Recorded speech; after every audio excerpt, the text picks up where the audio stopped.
എൻ്റെ കുട്ടിക്കാലത്തൊന്നും സാധാരണ ഡെയിലി ഇങ്ങനെ ഇഡ്ഡലി ദോശയൊന്നും ബ്രേക്ക്ഫാസ്റ്റിന് ഉണ്ടാക്കുന്ന പതിവുണ്ടായിരുന്നില്ല. മിക്കവാറും കഞ്ഞിയായിരിക്കും, നല്ല മട്ടയരിക്കഞ്ഞിയും പിന്നെ പുളിയും തേങ്ങയും ചുട്ടമുളകൊക്കെ കൂട്ടി അരച്ച നല്ല രുചിയുള്ളൊരു ചമ്മന്തിയൊക്കെ ആയിരിക്കും. അത് നല്ല പ്ലായിലേക്ക് കുത്തി അതുകൊണ്ട് കഴിക്കുമ്പോൾ ഒരു പ്രത്യേക ടേസ്റ്റാണ്. പിന്നെ ഉള്ളത് വെള്ളച്ചോറ്, അതായത് പഴങ്കഞ്ഞി. അതിൽ വേനൽക്കാലമൊക്കെ ഉണ്ടെങ്കിൽ അതിൽ തൈര് ഒഴിച്ച ഒരു അച്ചാറും മാത്രം മതി വയറ് നിറയാൻ. അത്രയും ആസ്വദിച്ച് കഴിക്കാൻ പറ്റുന്ന ഒന്നാണ്. പിന്നെ വേറൊരു ബ്രേക്ക്ഫാസ്റ്റ് ഉണ്ട്, അതാണ് ഇപ്പം ഞാൻ ഈ ഉണ്ടാക്കിക്കൊണ്ടിരിക്കുന്നത്. ആ ഒരു ബ്രേക്ക്ഫാസ്റ്റിൻ്റെ ടേസ്റ്റ് എൻ്റെ നാവിന്ന് ഇന്നും പോയിട്ടില്ല. അതിൻ്റെ ഒരു മണവും രുചിയൊക്കെ ഒന്ന് വേറെ തന്നെയാണ്. ഇന്നിപ്പോൾ നമ്മൾ ഉണ്ടാക്കുന്നത് അതിന് വേണ്ടിയിട്ട് ഞാനിതാ ഇവിടെ ഈ ചെറിയ ഉള്ളി തോല് കളഞ്ഞെടുക്കുകയാണ് കേട്ടോ. അത് ചെറിയ ഉള്ളി തന്നെ വേണം അതിന്. അത് പ്രത്യേകിച്ച് അളവൊന്നും പറയുന്നില്ല, എത്ര ഉണ്ടെങ്കിലും അതൊരു രുചി തന്നെയാണ്. അപ്പോൾ ഞാനൊരു കൈ നിറയെ എടുത്തിട്ടുണ്ട്, ഒരു 25 ഉണ്ടാവും, 25-30 ചെറിയ ഉള്ളിയുണ്ട്. അപ്പോൾ എന്നിട്ട് അത് തോലൊക്കെ കളഞ്ഞ് എടുത്തിട്ടുണ്ട്. ഇത് ഇനി വെള്ളം ഒഴിച്ച് നന്നായി കഴുകി വട്ടത്തിലരിഞ്ഞിട്ട് മാറ്റി വയ്ക്കാം. പിന്നെ വേണ്ടത് നമുക്ക് കറിവേപ്പിലയാണ്. കറിവേപ്പില നല്ല ഫ്രഷായത് വേണം, നല്ല മണം വേണം. അപ്പോൾ ഞാൻ ചെടിയിൽ നിന്ന് ഫ്രഷായ 2-3 തണ്ട് കറിവേപ്പില കൂടി എടുത്തു. ഇതാ ഇവിടെ ഇനി വേണ്ട സാധനങ്ങളൊക്കെ എടുത്തു വെച്ചിട്ടുണ്ട്. ഇത് കറിവേപ്പില തണ്ടിൽ നിന്ന് ഊരി മാറ്റി വെച്ചിട്ടുണ്ട്. പിന്നെ ഉള്ളി വട്ടത്തിലരിഞ്ഞതും എടുത്തു വെച്ചിട്ടുണ്ട്. പിന്നെ അതാ ഒരു 3-4 ചുമന്ന മുളക് പൊട്ടിച്ച് വെച്ചിട്ടുണ്ട്. പിന്നെ കുറച്ച് നിലക്കടലയാണ്, അതൊരു 1.5 ടേബിൾ സ്പൂൺ അല്ലെങ്കിൽ 1 ടേബിൾ സ്പൂൺ എടുക്കാം. പിന്നെ ഇതാ ഒരു 3/4 ടീസ്പൂണോളം കടുകും എടുത്തു വെച്ചിട്ടുണ്ട്. പിന്നെ ഞാനിതാ ഇവിടെ കുറച്ച് കൊണ്ടാട്ടമുളക് എടുത്ത് വെച്ചിട്ടുണ്ട്, ഒരു 5-6 എണ്ണം ഉണ്ട്. ഇത് കയ്യിലുള്ള കൊണ്ടാട്ടമുളക് കയ്യിലുണ്ടെങ്കിൽ മാത്രം എടുത്താൽ മതി, നിർബന്ധമൊന്നുമില്ല. പിന്നെ ഞാനിതാ പാൻ അടുപ്പത്ത് വെച്ചു, എന്നിട്ട് കുറച്ച് വെളിച്ചെണ്ണ ഒഴിക്കുന്നുണ്ട്. വെളിച്ചെണ്ണയും കൂടാതെ ഞാൻ കുറച്ച് നെയ്യും കൂടി ഇടുന്നുണ്ട്.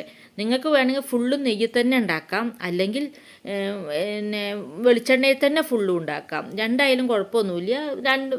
ഒരു ടേസ്റ്റിന് മാറ്റം, ചെറുതായിട്ടൊരു മാറ്റം വരും എന്ന് മാത്രം നെയ്യും കൂടി ചേർക്കുമ്പോൾ. അപ്പോൾ അങ്ങനെ നെയ്യും വെളിച്ചെണ്ണയും കൂടെ ചേർത്ത് ചൂടായ ആ എണ്ണയിലേക്ക് ഞാൻ കടുക് ഇട്ടു. കടുക് പൊട്ടി വന്ന ശേഷം ഉള്ളി ഇട്ടു. പിന്നെ കറിവേപ്പിലയും ബാക്കിയുള്ള സാധനങ്ങളെല്ലാം ഇട്ടിട്ടുണ്ട്. നിലക്കടല ഇട്ടിട്ടുണ്ട്. അങ്ങനെ എല്ലാം ഒന്നിച്ച് തന്നെ ഇട്ടു. ഈ കൊണ്ടാട്ടമുളക് എടുത്ത് വെച്ചിരുന്നല്ലോ, അത് 2-3 പീസാക്കിയിട്ട് അതും ഇട്ടു. ഇനി നന്നായിട്ടൊന്ന് മൂപ്പിച്ചെടുക്കണം.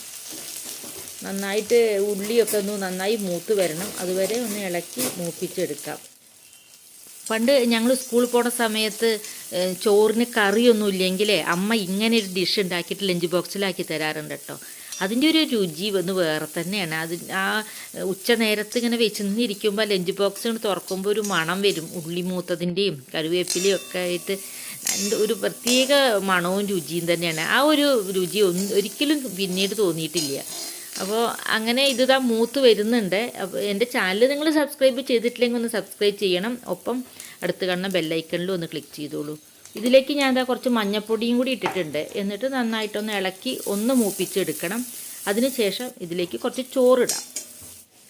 അങ്ങനെ ചോറും കൂടി ഇട്ട ശേഷം നന്നായിട്ടൊന്ന് ഇളക്കിയെടുക്കണം. ഈ ചോറ് സാധാരണ മുമ്പൊക്കെ ഉണ്ടാക്കിയിരുന്ന തലേദിവസത്തെ ചോറാണ് കേട്ടോ. തലേദിവസത്തെ ചോറ് തിളപ്പിച്ച് വാർത്തിട്ട് അങ്ങനെ ഇടുകയാണ് ചെയ്യുക ബ്രേക്ക്ഫാസ്റ്റ് ഉണ്ടാക്കാൻ. അപ്പോൾ ഇത് ഇട്ടിട്ട് നന്നായിട്ടൊന്ന് ഇളക്കിയെടുക്കാം. കുറച്ച് ഉപ്പും കൂടെ ചേർത്തിട്ട് നന്നായിട്ട് മിക്സ് ചെയ്തെടുക്കാം. ഇത് ഒന്ന് അടുപ്പത്ത് കടന്നിട്ട് നന്നായിട്ട് ചൂടാവട്ടെ, അതുവരെ ഇത് ഇളക്കി എടുക്കാം. ഇതിൽ ചേർത്ത് നിലക്കടലയ്ക്ക് പകരം കുറച്ച് കാഷ്യൂ ചേർത്താലും മതി. കാഷ്യൂവും കുറച്ച് മുന്തിരിയൊക്കെ ചേർത്ത് കഴിഞ്ഞാൽ നല്ലത് തന്നെയാണ്, നല്ല ടേസ്റ്റ് ആയിരിക്കും. അപ്പോൾ അങ്ങനെ അത് മൂത്തു എല്ലാം റെഡിയായി, സ്റ്റവ് ഓഫാക്കി. അപ്പോൾ അങ്ങനെ നമ്മുടെ സ്പെഷ്യൽ ബ്രേക്ക്ഫാസ്റ്റ് റെഡിയായി. ഇതിന് ഞങ്ങൾ പറയുക ചോറ് ഉപ്പുമാവ് എന്നാണ് കേട്ടോ. ഉപ്പുമാവ് പോലെ തന്നെയാണല്ലോ അത് സംഭവം. അപ്പോൾ നല്ല രുചിയാണ് കഴിക്കാൻ. ഇങ്ങനെ നിങ്ങൾ ഉണ്ടാക്കി കഴിക്കാറുണ്ട്, നിങ്ങളുടെ വീട്ടിൽ ഇത് ഉണ്ടാക്കാറുണ്ടെങ്കിൽ ഒന്ന് കമൻറ്റ് ചെയ്യണേ. ഇത് ഉണ്ടാക്കിയിട്ടില്ലാത്തവർ തീർച്ചയായിട്ടും ഒരു പ്രാവശ്യമെങ്കിലും ഒന്ന് ട്രൈ ചെയ്ത് നോക്കണം. വളരെ ഈസിയാണ്. കുട്ടികൾക്കൊക്കെ ഉണ്ടാക്കി കൊടുത്താൽ കുട്ടികൾക്ക് നന്നായി ഇഷ്ടപ്പെടും. വേണമെങ്കിൽ ഒരു കോഴിമുട്ട കൂടി ഉടച്ചിട്ട് ഇതിൽ ചേർക്കാം, അല്ലെങ്കിൽ ഒരു ഓംപ്ലേറ്റ് ഉണ്ടാക്കിയിട്ട് ഇതിനോടൊപ്പം കഴിക്കാം. നല്ല രസമായിരിക്കും. അപ്പോൾ എല്ലാവരും ഒന്ന് ട്രൈ ചെയ്ത് നോക്കണം. നിങ്ങളുടെ അഭിപ്രായങ്ങൾ എന്ത് തന്നെ ആയാലും ഒന്ന് കമൻറ്റ് ചെയ്യണം.